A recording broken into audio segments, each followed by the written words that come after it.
Baik, kita mulai. Selamat pagi. Assalamualaikum warahmatullahi wabarakatuh. Waalaikumsalam warahmatullahi wabarakatuh. Waalaikumsalam warahmatullahi wabarakatuh. Semoga kita semua selalu dalam keadaan sehat. Ya. Kita lanjutkan diskusi kita untuk mata kuliah perancangan pemulihan tanaman. Ya, pada hari ini kita akan mendiskusikan tentang peta jalan atau roadmap dan diagram alur penelitian. Mungkin sebagian dari pembahasan ini sudah disampaikan oleh Ibu Ning untuk tanaman menyerbuk sendiri. Ya. Nah, apa yang dimaksud dengan peta jalan? Peta jalan penelitian atau roadmap penelitian. Jadi roadmap penelitian itu menyangkut atau mencakup dari mana penelitian kita sebelumnya. Artinya ada rekam jejak penelitian dan mau kemana penelitian kita, sehingga pada akhirnya akan menjadi suatu inovasi, menjadi invensi, ya, atau discovery. Ya. Jadi mencakup dua hal itu. Dari mana kita melakukan itu dan mau kemana. Sehingga ada dimensi waktu. Di mana peta jalan itu bukan merupakan tahapan penelitian. Tahun ini mengerjakan ini, tahun ini mengerjakan ini, bukan seperti itu. Bukan pula metode penelitian. Ya. Tapi peta jalan penelitian itu adalah penciri minat. Kita berminat pada komoditas A misalnya. Jagung misalnya tanaman menyerbuk sendiri. Atau cucurbitacea, itu masih kelompok menyerbuk silang juga. Nah, maksud saya jagung menyerbuk silang. Nah, ketika kita mulai memilih komoditas itu, maka kita bisa tunjukkan kegiatan kita sebelumnya apa. Kalau misalnya sudah ada kegiatan kita sebelumnya. Kalau tidak, maka rekam jejak kita seperti apa? Sebagai orang yang masih muda, misalnya kita mulai mendesain sejak awal, maka kemungkinan kita akan menginduk kepada senior kita. Lalu senior kita itu sudah melakukan apa sebelumnya? Ya. Jadi rekam jejaknya terlihat. Agak berbeda dengan tahapan penelitian atau metode penelitian. Tahapan penelitian adalah yang kita lakukan sekarang. Dia tidak merekod kepada yang sebelumnya. Walaupun ada juga di tinjauan pustaka apa yang sudah dilakukan orang, tapi tidak harus berhubungan dengan apa yang telah kita lakukan sebelumnya. Ya. Nah, itu bedanya dengan diagram alur yang kadang-kadang orang menyamakan saja antara roadmap atau peta jalan dengan diagram alur. Secara selintas atau secara ini tahapan penelitian itu adalah penelitian yang dilakukan selama waktu tertentu dalam jangka pendek. 2 tahun atau 3 tahun untuk mencapai tujuan penelitian itu. Ya, bukan untuk mencapai inovasi tertentu yang jangka panjang. Nah, jadi secara dimensi waktu, tahapan penelitian itu hanya 2 sampai 3 tahun, bahkan 5 tahun saja. Paling lama. Sementara roadmap itu jangka menengah dan panjang, 10 sampai 20 tahun. Ya. Sejak kita lakukan itu, atau bisa juga ya roadmap penelitian itu antar tahun itu atau setelah 3 tahun 4 tahun ada perubahan tujuan. ada perubahan roadmap, bisa saja seperti itu. Nah, jadi sekali lagi roadmap itu jangka menengah dan panjang, sementara tahapan penelitian itu adalah jangka pendek. Roadmap itu 10 sampai 20 tahun, bahkan mungkin sampai 30 tahun, sementara tahapan penelitian hanya 2 sampai 3 tahun berjalan. Ya.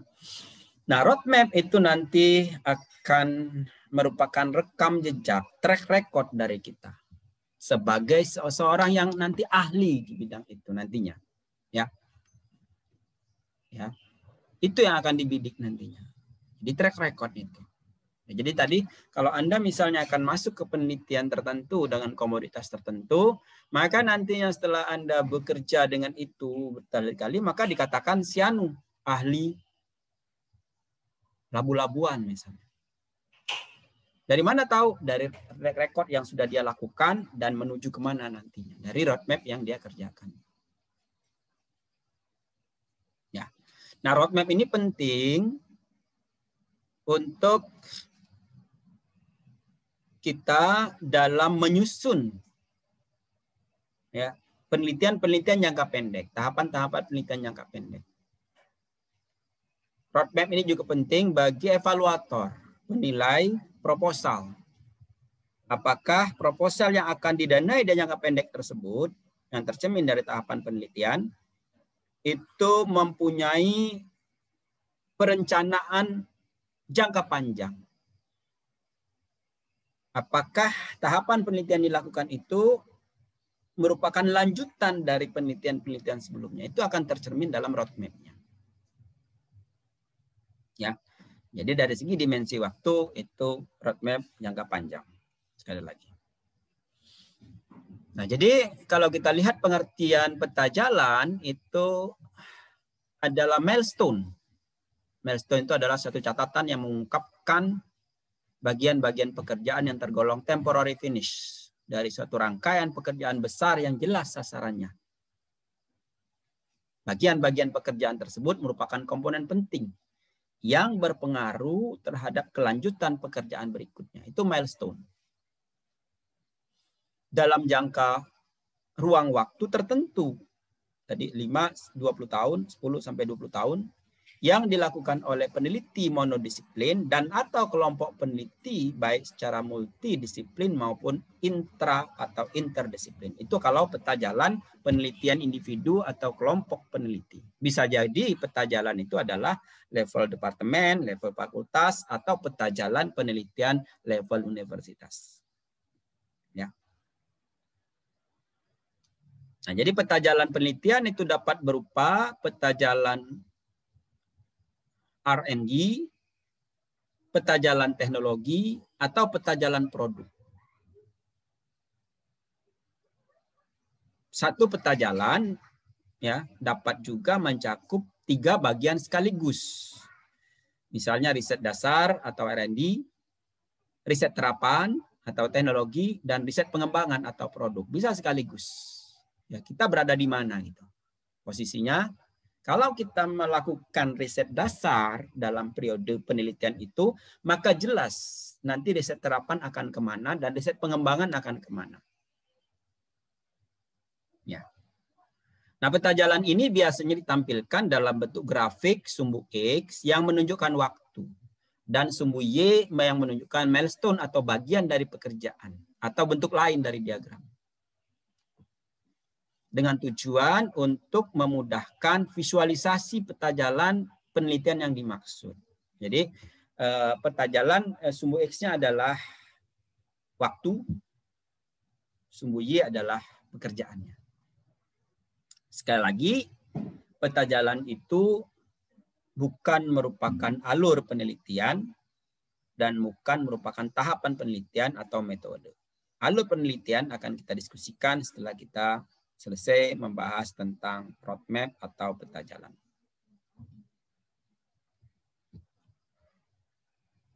Nah, jadi ada dimensi waktu. Ya. Jadi rencana tahapan sebagai jalan menuju keunggulan di tingkat nasional maupun internasional. apa nanti keunggulan, kebaruan, ilmu, dan lain sebagainya, produk yang dihasilkan, ya untuk mencapai ke sana melalui riset. Riset atau luaran yang pernah dilakukan itu apa? Waktu sebelumnya, riset atau luaran yang diajukan itu seperti apa? Dan riset atau luaran yang akan datang itu seperti apa?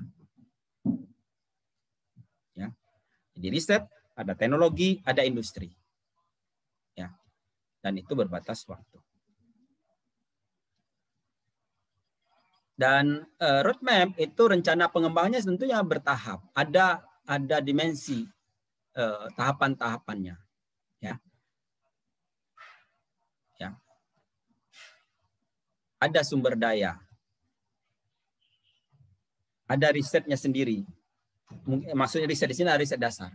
Riset terapan, riset pengembangan. Itu di ini ada. Ya, jadi peta jalan yang dilakukan oleh atau yang dibuat oleh peneliti atau kelompok peneliti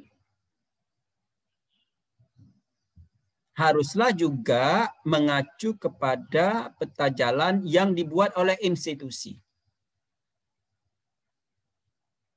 Ya, jadi ada kebijakan pada ransta institusi. Kemudian yang kemudian disahkan oleh Senat Akademik. Lalu muncullah riset unggulan institusi. Ya. Riset unggulan institusi itu nanti diterjemahkan oleh masing-masing peneliti menjadi roadmap-nya masing-masing. Ya.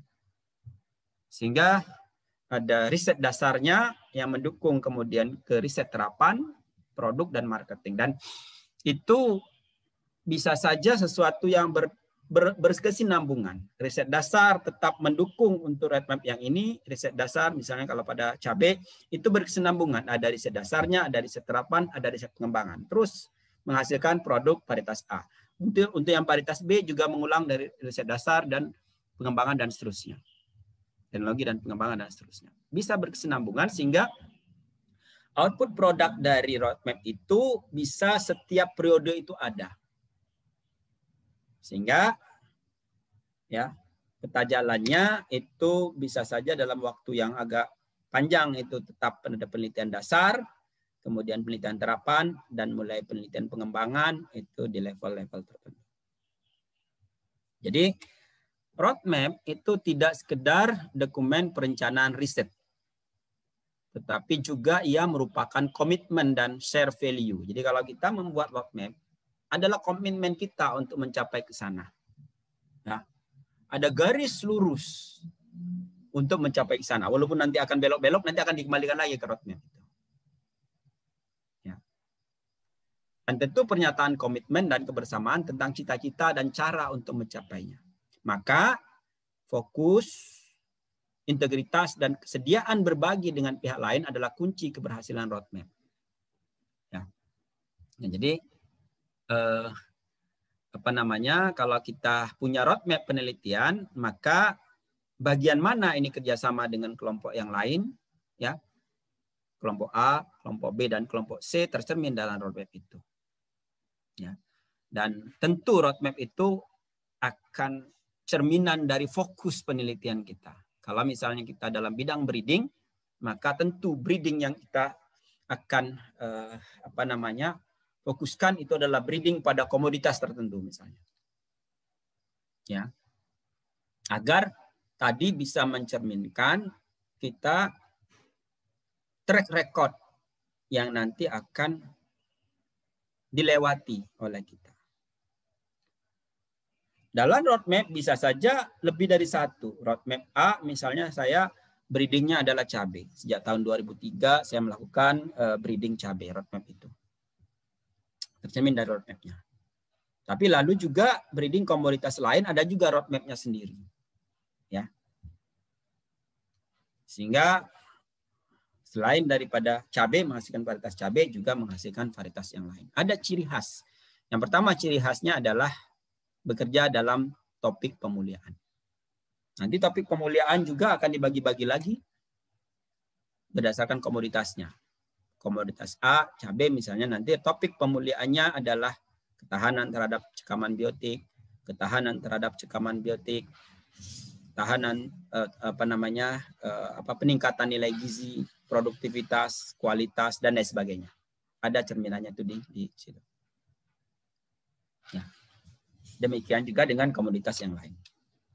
Nah, roadmap seperti yang saya sampaikan tadi juga merupakan ada roadmap lembaga, institusi, universitas, level lembaga penelitian, level pusat studi atau grup riset. Ada juga level fakultas atau program studi. Ada juga level individu, periset atau peneliti. Nah, jadi pada kuliah ini kita akan tunjukkan bagaimana roadmap individu dari masing-masing kita, Anda nanti ya, yang didasarkan kepada rencana-rencana yang akan dikerjakan maupun juga rekam jejak sebelumnya. Jadi kalau belum punya rekam jejak individu, bisa saja rekam jejak kelompok peneliti. Ya. Kalaupun belum, karena ini awal misalnya, belum ada rekam jejak sama sekali, maka harus ditunjukkan startnya dari mana. Ya, start ini sangat menentukan. Karena nantinya start itu tidak mungkin pada langsung ke riset pengembangan. Jadi kalau misalnya Anda mulai dari riset dasar, logis bahwa dia memang dari awal mengerjakan itu. Tapi nanti riset terapan dan pengembangan akan tercermin di sana. Jadi bagi pemula saya kira mulai dari riset dasar misalnya. Bisa saja kita mulai masuk ke riset terapan, tetapi harus bisa ditunjukkan ya. Riset dasarnya siapa yang melakukan? Ya. Misalnya informasi ketahanan terhadap penyakit itu adalah riset dasar. Meskipun varietasnya adalah riset terapan nantinya. Ya. Jadi bisa di dalam riset terapan itu ada riset-riset dasar di dalamnya. Tapi dalam satu kelompok riset terapan. Riset dasarnya nanti akan outputnya adalah jurnal, publikasi.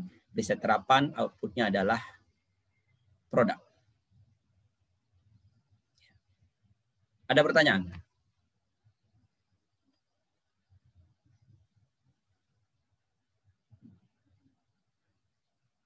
Tidak ada? Saya kira teman-teman yang mengajukan hibah penelitian doktor itu sudah mulai menunjukkan roadmap. Roadmapnya tentu roadmap pembimbing, karena pembimbing yang mengajukan. Ya. Jadi roadmap dari pembimbingnya untuk komoditas itu seperti apa, kemudian turunan dari roadmap itu adalah diagram alur. Nah, diagram alur itu yang nanti akan dikerjakan oleh mahasiswa. Jadi misalnya roadmap-nya bisa saja sama. Kalau saya ada tahun ini ada 2 yang mengajukan untuk cabai misalnya. 3 yang mengajukan untuk cabai. 1 sebagai anggota. Jadi 2 yang masuk ke roadmap yang sama, 3 yang sudah sedang berlangsung 3. Berarti ada 3 mengacu kepada roadmap yang sama, tetapi ada bagian dari roadmap itu yang diperluas. Jadi roadmapnya roadmap penelitian cabai, ya bukan hanya roadmap penelitian topiknya. Jadi cabai nanti menghasilkan varietas, kemudian topik-topik yang berhubungan dengan cabai itu nanti dikembangkan ke masing-masing judul penelitian yang diajukan, dan tahapan-tahapan dari penelitian itu tercermin dari diagram alur. Ya. Ada pertanyaan?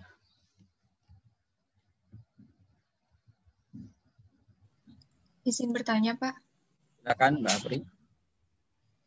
Biasanya dalam proposal penelitian itu ada juga fishbone ya, Pak. Sebenarnya saya masih belum terlalu paham apakah fishbone ini sama seperti roadmap atau Fishbone ini lebih mengarah ke alur penelitian, Pak? Terima kasih. Ya.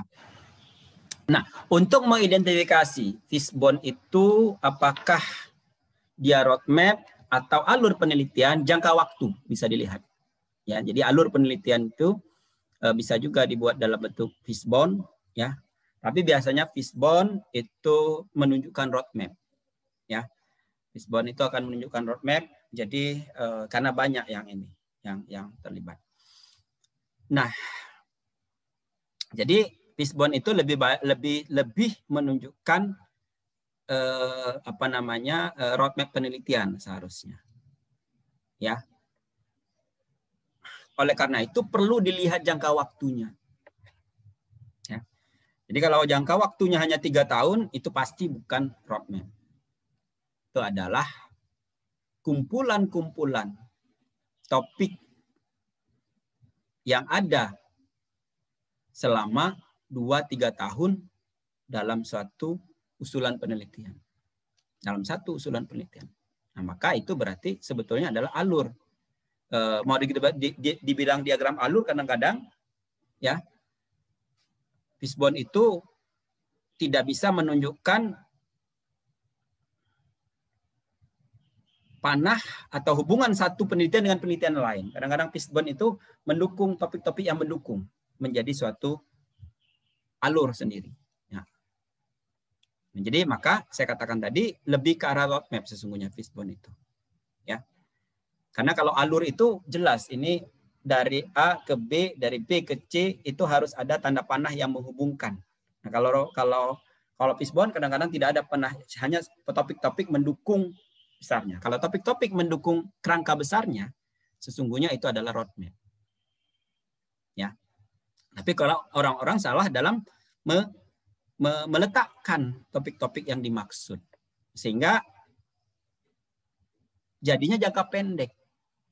Ya, kalau jangka pendek jadi roadmap bukan, alurnya bukan. Ya. Jadi ada 20 topik misalnya diletakkan di situ mendukung satu topik besar, itu berarti jadinya roadmap bukan, alur bukan. Karena kalau roadmap harusnya jangkanya panjang. Kalau diagram alur harusnya terhubung satu dengan topik yang lain. Bukan merupakan kumpulan-kumpulan topik. Ya, Mbak Apri. Baik, Pak. Terima kasih. Ya, ada lagi pertanyaan bagus saya kira. Mengkritisi tentang Fishbone. Ada lagi? Saya izin bertanya, Prof. Silakan. Siapa? Ya. Karena suaranya sayup jadi tidak terlihat di sini. Iya, Riri, Prof. Oh, Riri ya. Ya. Silakan. Tadi kan kalau itu biasanya jangkauannya 10 tahun.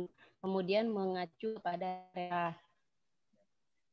Nah, yang menjadi permasalahan kadang range-nya cuma 5 tahun gitu, Prof, dan berganti-ganti gitu. Jadi bagaimana mensiasatinya? Baik. Ya. Renstra itu 5 tahun. Renstra universitas harusnya jangka panjang ya. Renstra fakultas bergantung dari pimpinan pada saat itu. Ya. Di Renstra dalam 5 tahun. Nah, dalam Renstra biasanya tidak spesifik ya. Walaupun dalam 5 tahun tapi tidak spesifik menyebutkan ya. Menyebutkan topik. Nah, kalau Renstra itu kan seperti itu. Dia hanya menyebutkan kerangka besarnya.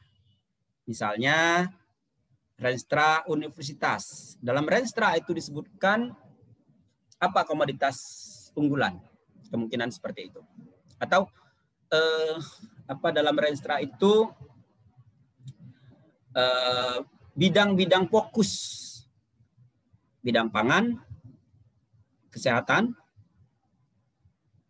pengentasan kemiskinan, ya, sosial kemasyarakatan, apa? Jadi roadmap kita tentu akan masuk ke bidang fokus itu, ya. Di mana kita misalnya mengerjakan cabai masuk tanaman pangan. Maksudnya pangan itu dalam arti luas, pangan dan pertanian misalnya, Ya. Jadi kalau ada pangan dan pertanian, berarti sesungguhnya kita masuk ke dalam roadmap-nya atau rencana induk penelitiannya universitas atau lembaga. Bisa jadi dia mulai spesifik ke misalnya pengembangan komoditas hortikultura. Nah, masuk juga kita.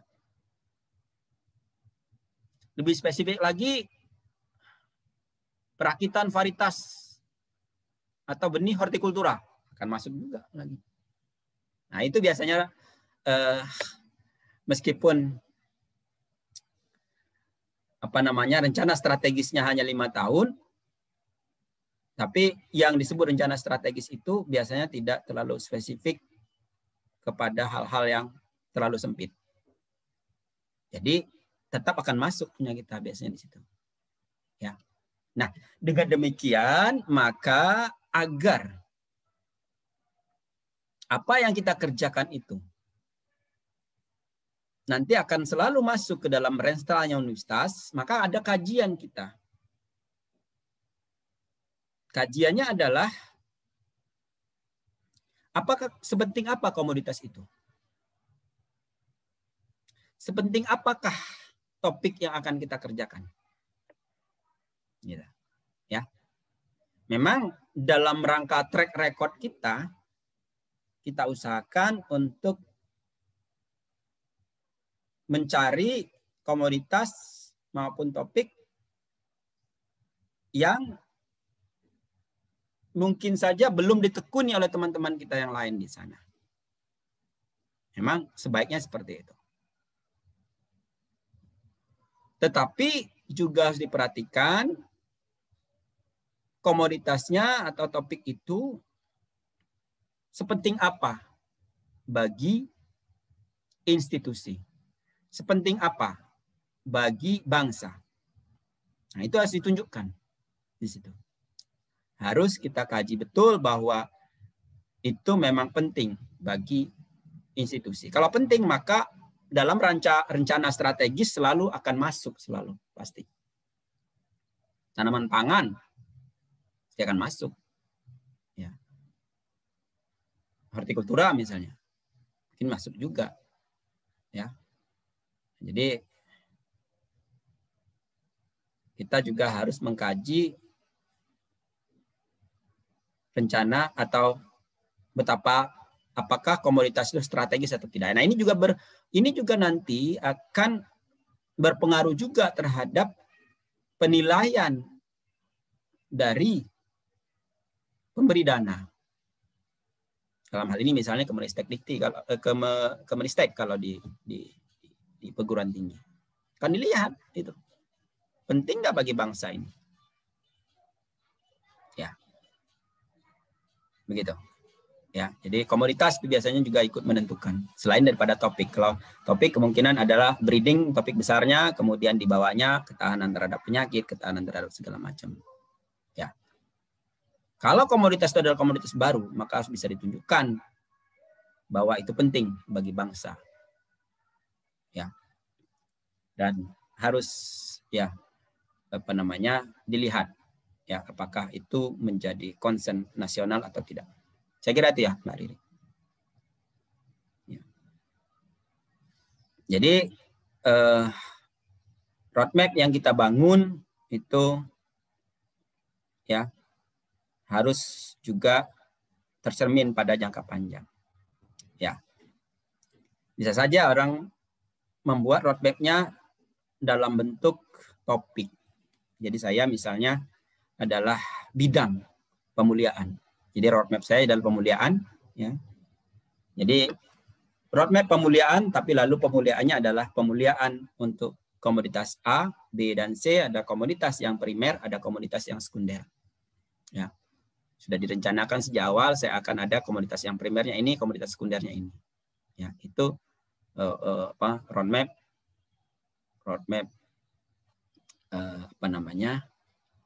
bidang. Begitu.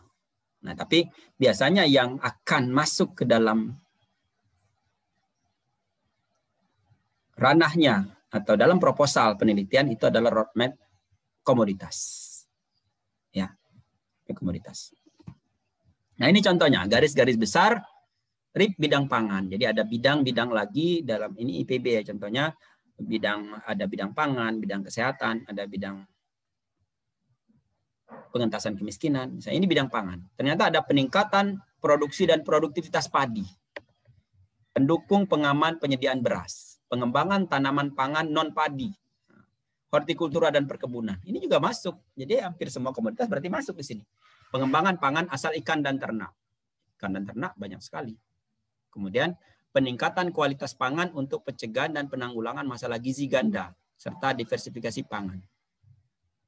Perubahan iklim dan ketahanan pangan, kebijakan dan kelembagaan pangan. Nah, jadi 2016 sampai 2025 berarti ini 9 tahun. Ya. Ya, nanti di 9 tahun berikutnya mungkin topik-topik yang lebih spesifik nanti akan berubah, sementara misalnya pengembangan tanaman non padi, hortikultura perkebunan masih tetap misalnya seperti itu. Nah, ini adalah kerangka analisis penyusunan roadmap. Ya. Jadi apa tantangannya? Kemudian apa visi misi? Nah, ini Kementan ya, visi misinya seperti apa? Kemudian arah kebijakan ya. Strategi Kementerian Pertanian itu ada 7 gema revitalisasi, ini contoh saja. Ya, ada revitalisasi lahan, ada perbenihan dan pembibitan, ada infrastruktur dan sarana, revitalisasi sumber daya manusia, revitalisasi biaya pembiayaan petani, kelembagaan petani, teknologi dan industri hilir. Ya. Nah, ini hubungannya dengan perubahan iklim global, ancaman krisis pangan, pertanian mengalami dampak yang serius. Lalu kemudian strategi dan rencana aksi. Rencana antisipasi, rencana aksi mitigasi, rencana aksi adaptasi, Litbang mendukung rencana aksi sektor pertanian, cross-cutting program, dan lain sebagainya. Kemudian roadmap sektor pertanian menghadapi perubahan iklim, penelitian dan pengembangan, diseminasi dan advokasi antisipasi perubahan iklim dan adaptasi dan mitigasi. Baru kemudian ada sasaran di tahunan. Begitu. Ini adalah kerangka analisis penyusunan roadmap. Ya, jadi dalam tahun berjalan itu seperti apa dan tahun-tahun mendatang itu apa. Ya. Nah, kemudian model peta jalan. Biasanya tadi saya katakan ada 3. Jadi di sumbu X itu ada tahun, kemudian di sumbu Y ada kelompok-kelompok. Riset dasar misalnya, riset terapan, dan riset pengembangan. 3 kelompok itu. Ya. Dalam model 1, model 2, model 3, 4, model 5, dan model 6 itu mesti ada cerminan dari riset dasar, misalnya kalau model 1, model 2. Kapan riset dasar itu dilakukan? Ya. Kemudian riset terapan, dan kemudian riset pengembangan. Ya. Model 2 mungkin sudah mulai riset dasarnya dilakukan oleh orang lain. Ini ada konfirmasi saja, misalnya, kemudian masuk ke riset terapan dan riset pengembangan. Model 3 juga seperti itu, mulai start dari riset terapan, karena riset dasarnya adalah sudah dilakukan oleh orang lain. Ya, dilakukan oleh orang lain, sehingga dia meneruskan dari apa yang sudah dilakukan. Ya. Kemudian ada juga yang model 4, yang riset dasar saja. Multi tahun tapi riset dasar. Model 5 itu riset terapan saja. Model 6 riset pengembangan saja. Nah, jadi model 1 itu mencakup jangka panjang, kemudian mencakup riset dasar, riset terapan, dan riset pengembangan dalam satu kerangka sekaligus. Ya. Sementara model 2 sedikit memverifikasi atau menjudge riset-riset dasar, tapi lalu masuk ke riset terapan dan kemudian pengembangan. Nah, untuk model 3 itu mulai dari riset terapan, kemudian masuk pengembangan, dan model yang lain itu hanya part-part saja. Jadi riset dasar saja, riset terapan saja, atau riset pengembangan saja. Nah, ini ada kemungkinan kenapa model 4 misalnya, karena ranah dari institusinya itu memang di sana. Misalnya di matematika dan IPA. Mereka menggodok lebih banyak riset-riset dasar yang outputnya publikasi, ya outputnya informasi bagi bidang-bidang terapan. ya, yang nanti akan dipakai oleh teman-teman di riset terapan. Ya. Nah, kemudian riset pengembangan itu menyambut dari riset terapan yang sudah ada, disambut lagi oleh tim yang lain untuk riset pengembangan. Dia nanti melakukan riset terapan yang lain dan seterusnya. Ya. Begitu. Paritas misalnya sudah ada di riset terapan, kemudian dikembangkan lagi, ada yang menyambut di riset pengembangan, yang bersangkutan akan mengembangkan lagi paritas yang lain dari komoditas itu untuk topik yang lain. Nah, tapi cerminan dari multi tahun ini akan terlihat dia akan seperti apa. Ya. Nah, ini adalah contoh yang lain, ya. Jadi ada di riset pengembangan di itemnya apa? Riset teknologi, produk, market, dan seterusnya itu ada topik-topik yang diuraikan. Ya. Atau seperti ini 2009 sampai 2025 ya. Jadi saya katakan tadi kalau untuk yang cabai itu karakterisasi itu ada sebagai riset dasarnya. Ini karakterisasi, studi pewarisan ya. Dan hal-hal yang itu adalah di riset dasar di bagian bawah, ini berarti digabung dengan riset terapan. Kemudian ini ada riset pengembangan. Ya. Pengembangan ini adalah produk. Jadi ada dasar, terapan, dan pengembangan. Dan produk ini adalah produk, pengembangan produk, dan seterusnya. Ya. Jadi studi pewarisan dan studi karakterisasi ini termasuk riset dasarnya. Kemudian ini pemuliaan itu adalah riset terapannya. Ya. Kemudian pengembangan itu adalah pengembangan dari itu.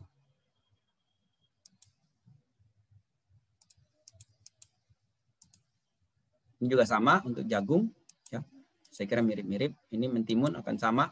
Jadi bentuknya yang saya katakan tadi itu bentuk yang seperti itu. Ini juga sama, ada bentuk seperti ini, begitu ya. Tapi di sini ada R&D, teknologi, produk, dan market. Ya.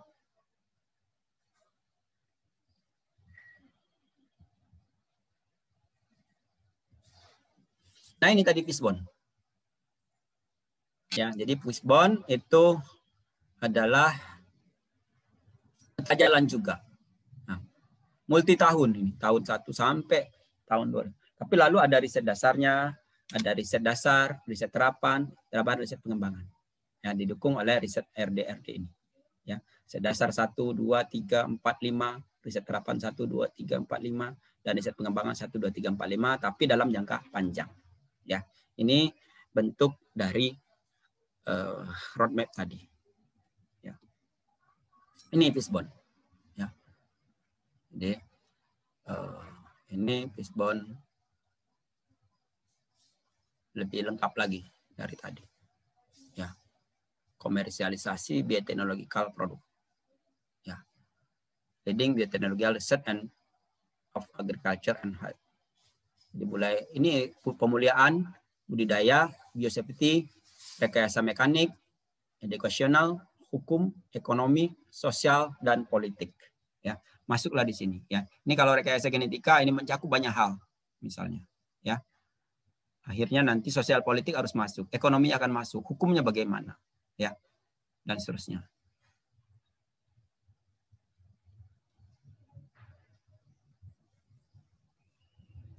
Nah, ini roadmap bentuk yang lain. Ya. Jadi diuraikan tahun ini sampai tahun 2025. Baru produksi senyawa produk. Jadi ini roadmap untuk pengembangan senyawa produk tertentu. Penelitian senyawa metabolit sekunder dari tanaman dahlia. Misalnya. Ya. Tanaman dahlia. Jadi ini sebetulnya ada kelompok-kelompoknya. Ya. Riset dasar, kemudian riset terapan, dan pengembangan. Ya. Tahunnya diurai di sini. Ya. Itu saya kira roadmap. Ada pertanyaan tentang roadmap?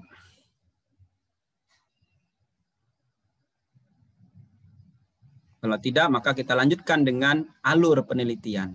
Nah, alur penelitian, saya kira teman-teman di S2, S3 harusnya sudah terbiasa membuat alur penelitian. Karena biasanya di tesis dan disertasi, di tesis karena Anda sudah sekarang S3, di tesis itu juga membuat alur penelitian.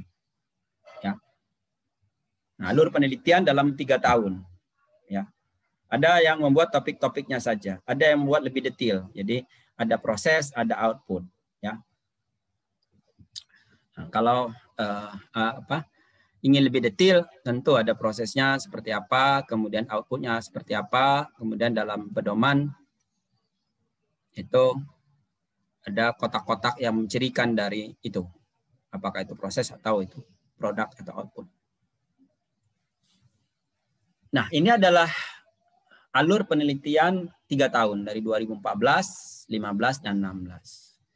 Bisa terlihat di sini bahwa dalam roadmap itu ada galur-galur hasil penelitian sebelumnya dari tahun 2007 sampai 2013 sehingga mulai masuk ke uji daya hasil di sini. Jadi terlihat dari penelitian terapan di sini. Ya. Kemudian eksplorasi, karakterisasi, kemudian persilangan, studi pewarisan. Di sini ada penelitian dasar. Jadi ini alur yang menunjukkan gabungan antara penelitian dasar dan penelitian terapan di sini. Bisa teman-teman lihat, ini ada 15 topik dalam 1 tahun. Eksplorasi, karakterisasi, pembentukan populasi, studi pewarisan, penapisan, pewarisan yang lain, ini kemudian mutasi, ya seleksi. Seleksi ini berarti seleksi dari tahapan-tahapan yang sebelumnya. Ini ada F2, F3, F sampai F5. Kemudian ada uji daya hasil berarti sudah F6, F7. Ini di tahun 2014. Kemudian di tahun 2015 ini kelihatan dari yang hasilnya sebelumnya sampai ke multilokasi. Ya, jadi multilokasi, uji kebenaran. Ini yang tadi sudah sampai F4, F5, lanjut ke F6. Uji daya hasil. Studi pewarisan nanti sampai kepada yang lain, F2, F3. Ya. Ini topiknya juga sekitar 15 sampai 15 topik begitu. Kemudian, nah ini pelepasan varietas, uji multilokasi, ini calon galur dan ini adalah calon varietas, ini adalah galur. Dengan demikian maka di output akhirnya itu ada berupa varietas, ada berupa calon varietas, ada berupa galur. Jadi dari jalur ini. Ini varietas, ini calon varietas, ini adalah galur. Nah, jadi bagaimana alur-alur penelitian bisa sampai ke sana. Dan kalau penelitian terapan sudah harus ada outputnya. Sehingga di tahun pertama sudah mulai terlihat outputnya. Galur tadi. Ya, tahun kedua sudah calon varietas. Tahun ketiga itu varietas. Nah, dari tahun ketiga ini sudah harus dapat produknya varietas yang kemudian ada kalau di pendanaan ristek ada syarat harus mendapatkan perlindungan varietas PPT. Ya. Nah, jadi dari alur ini bisa terlihat bahwa kita masuk kepada penelitian terapan. Penelitian terapan itu kalau di Kemdistek adalah menghasilkan produk. Bukan penelitian dasar ini. Kalau penelitian dasar menghasilkan publikasi. Tapi penelitian terapan juga ada hasil sampingannya, yaitu berupa publikasi. Sehingga harus juga ada dalam penelitian dasar itu yang dipublikasikan. Yang biasanya didesain dari penelitian yang dasar. Nah, jadi dari alur-alur, diagram alur ini juga akan terlihat tahapan-tahapannya dan topik-topik apa saja yang dikerjakan setiap tahun itu. Harus tercermin di sini. Sehingga biasanya reviewer, pemberi dana, dan lain sebagainya, itu yang pertama kali dilihat adalah alurnya. Untuk memahami kira-kira dia akan mendapatkan apa, prosesnya seperti apa. Dengan demikian, maka alur itu harus sangat jelas, tapi jangan complicated. Kalau complicated, semua sub-sub dari metode itu dibuat di sini, ya, bahkan misalnya perlakuan, faktorial, dan sebagainya, itu terlalu complicated di sini. Ya, itu tidak perlu ditulis dalam diagram alur. Ya. Biasanya alur itu adalah topik-topik, subtopik, topik dan subtopik yang ada di diagram alur. Sehingga akan terlihat dia akan mengerjakan apa, berapa topik yang dikerjakan per tahun, ya, Dan kalau misalnya ada tujuan di sini, produknya seperti apa, kalau ada output bisa dicantumkan di sebelahnya. Outputnya apa di sini. Ya.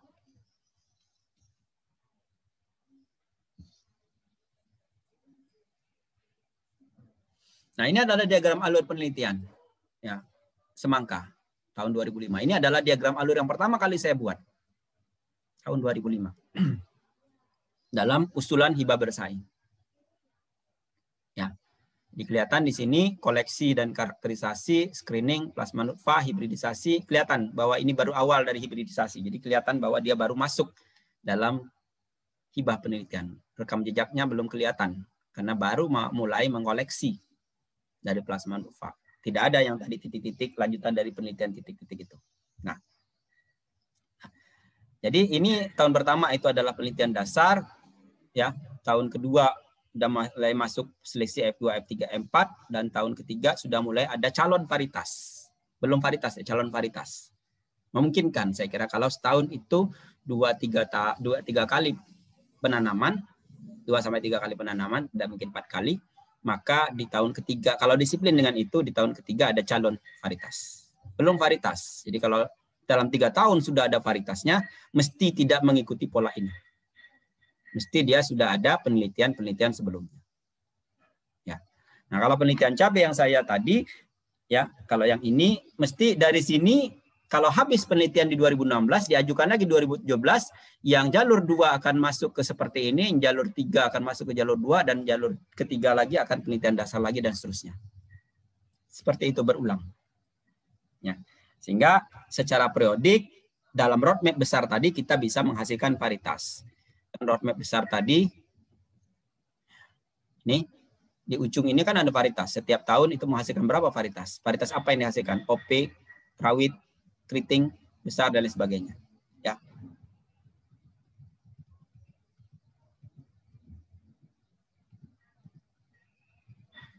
Atau ini pada jagung. Ya, ini kelihatan bahwa plasma nutfah jagung, galur murni hasil integrasi, diversitas genetik galur murni. Ini kemudian informasi jarak genetik, silang puncak, silang di alel. Berarti ini harus ada informasi mengapa sudah silang puncak di sini. Seharusnya sudah ada informasi di sini. Ini masih ada kurang ini. Ini alur yang digunakan oleh mahasiswa S3. Ya. Kemudian ada calon varietas di sini. Uji daya hasil dan sebagainya berarti ada penelitian sebelumnya yang tidak terlihat mengapa sudah ada silang puncak di sini. Ya. Calon varietas hibrida jagung manis berdaya hasil tinggi dan tahan penyakit bule. Ya. Nah, kalau Anda mulai dari awal sebagai dosen muda, sebagai peneliti muda, ya, maka ini ditulis. Ini saya ambil dari Prof. Dodi dan Dika. Dalam mengarungi kehidupan akademik sebagai seorang dosen muda, seringkali godaan untuk beralih fokus penelitian datang silih berganti.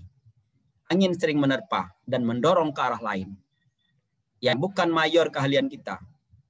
Bahkan manisnya pekerjaan yang kurang terkait dengan pengembangan mayor ilmu kita kadang membuat kita berbelok arah. Nah, ini pengalaman Prof. Dodi kelihatannya. Ya, saya ambil di slide-nya beliau pada saat menjelaskan tentang roadmap dan roadmap penelitian. Ya. Ini misalnya. Dari mulai tahun 75 sampai 2002 ini istiqomah dalam penelitian serangga tertentu. Ya. Kemudian 2002 mulai menjauh dari alur penelitian yang disebut dengan dunia lain. Ini menjadi pejabat. Menjadi pejabat 2002 sampai 2011. Lumayan 9 tahun menjadi pejabat. Kemudian dia masuk ke jalur penyimpangan. Kemudian ketika akan kembali ke institusi, masuk ke jalur penyadaran kembali. Belajar meneliti lagi, masuk lagi. Sekarang berada pada jalurnya lagi. Nah, jadi kalau misalnya ada tantangan yang harus menyimpang dari jalur itu, saya kira bisa saja itu terjadi. Maka ketika akan kembali, itu bisa melihat lagi kira-kira alur-alur yang sebelumnya, jejak-jejak yang sebelumnya kita buat. Agar bisa kembali lagi ke situ. Ada terkadang yang belok sini lalu tidak balik lagi ke sini. Ada seperti itu. Ya. Sampai selesai tidak belok lagi ke sini, tidak balik lagi. Jadi berada pada dunia lain. Nah, kita harapkan kalau ada yang sempat menyimpang seperti ini, maka ada balik lagi. Ya, balik lagi untuk menyelesaikan rencana jangka panjang yang sudah dia rintis sebelumnya. Ya, saya kira ini ada saja dalam dunia kita. Nah, jadi ini selamat mengarahkan kapal kehidupan berbasis minat penelitian kemana kira-kira. Nah, jadi dalam mata kuliah ini juga saya kira nanti Anda akan merencanakan akan mengarahkan kemana, tapi di perjalanan bisa saja ini ya sebagai dosen muda atau sebagai peneliti muda di sana mesti kita bekerja dengan senior yang akan mengarahkan kita, ya. Lalu tapi kita punya prinsip, ya, punya minat, punya pegangan, sehingga arah dari penelitian kita itu akan terarah dalam 5, 10 tahun, 20 tahun ke depan. Ya.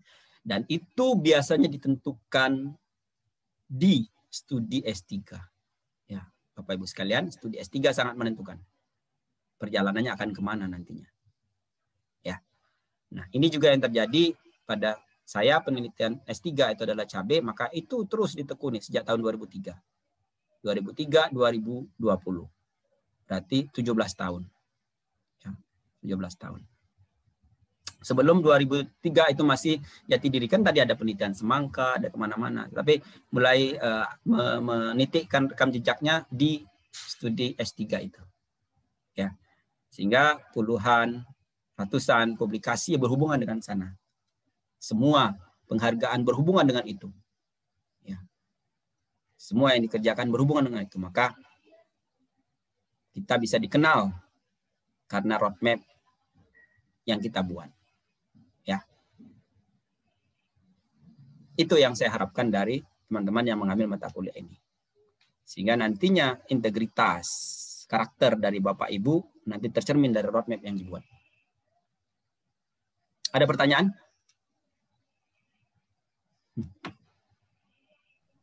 Belum ada, Bro. Belum ada. Karena ada sebagian yang belum terbayang nanti akan melakukan apa di situ. Tetapi dari tugas ini saya harapkan Anda membuat suatu roadmap untuk, kalau di Bunding memberikan tugas roadmapnya apa? Roadmap di tanaman menyerbuk sendiri, Bro. Nah, sekarang roadmap tanaman menyerbuk silang berarti ya. Roadmap tanaman menyerbuk silang dan alur penelitian topik dalam jangka pendek. Jadi roadmap untuk jangka panjang dan alur penelitian untuk jangka pendek untuk tanaman menyerbuk silang sebagai tugas. Ya, karena kita tidak ada praktikum, maka penilaian ada pada tugas dan ujian. Ya. Kapan dikumpulkan? Ya, sampai penilaian berakhir. Makin cepat makin baik, ya. Karena nanti akan ada tugas lagi yang lain. Daripada numpuk, mending diselesaikan segera. Silakan pilih tanaman menyerbuk silangnya, boleh sama saya kira. Tapi lalu kemudian topik penelitian dalam 3 tahun itu akan mengerjakan apa, alurnya seperti apa, silakan. Nah, jadi selain daripada roadmap besar, juga membuat alur penelitian dalam 3 tahun. Ya, jadi itu hanya rencana saja dari atau hayalan atau bayangan kalau Anda nanti belum akan masuk ke sana. Ya. Tapi kalau Anda sudah mulai bekerja di institusi akan mengerjakan itu, ada baik juga mulai memikirkan ke arah sana. Atau kalau Anda nanti akan membayangkan akan mengerjakan itu mulai agak serius gitu ya. Nanti kalau di perguruan tinggi Anda bekerja di sana sudah mulai ada pijakan. Ya. Dulu berbagai hal yang saya lakukan yaitu karena ada tugas-tugas semacam ini juga. Ya. Diminta tugas untuk membuat roadmap, diminta tugas untuk membuat rancangan perkuliahan, dan itu ternyata berguna dipakai setelah menjadi dosen. Nah, jadi silakan yang menjadi tugas itu adalah itu, ya. Karena ini adalah 3 SKS, maka tugas itu adalah bagian dari SKS yang diterapkan. Karena kuliah kita kan tidak bisa terlalu lama, kadang kita menggunakan Zoom, ya 1 jam paling, masih ada 2 jam yang lain yang sebetulnya nanti akan dikerjakan di tugas. Ya, itu saya kira Bapak Ibu ada pertanyaan? Prof, mohon izin bertanya, Prof. Silakan. Ya, terkait tugas ini apakah sama kayak Bunding ya, Prof, untuk sebagai nilai ujian, Prof? Ya, sama. Sama atau tidak ya? Kalau kuning kan langsung nilai ujian ya. Iya, Prof. Samain Kalau aja juga nggak apa-apa, Prof. samain aja juga nggak apa-apa gitu ya. Jadi nggak ada ujian.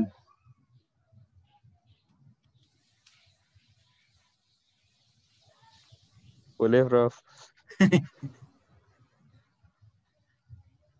Jadi kalau nggak ada ujian, gimana dong? Menilai pemahaman Anda tentang apa yang diberikan. Dari roadmap gitu.